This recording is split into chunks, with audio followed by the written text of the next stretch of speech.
সম্মানিত দর্শক, আসসালামু আলাইকুম। ভাই, আমি যে আপনাদেরকে এই তুলসী পাতা দিয়ে একটা কীটনাশক বানিয়ে গাছে দিয়েছিলাম, আপনাদেরকে ভিডিও দিছি আজ থেকে 4 থেকে 5 দিন আগে। দেখেন এটা কতটা কার্যকরী হয়েছে। আমরা যদি একটু দেখি, যে দেখেন নতুন নতুন কুশি বের হওয়া ইনশাল্লাহ শুরু হয়ে গেছে।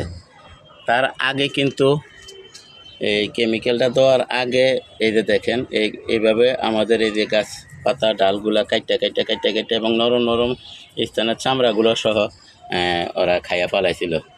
তো এখন 4 থেকে 5 দিন পরে দেখেন, এখন এই যে আপনারা দেখেন প্রত্যেকটা পয়েন্টে পয়েন্টে নতুন নতুন কুশি ইনশাল্লাহ বের হয়ে গেছে। আমরা এই যে দেখেন, এই যে আমরা এই যে দেখেন, এই যে দেখেন নতুন নতুন কুশি, এই যে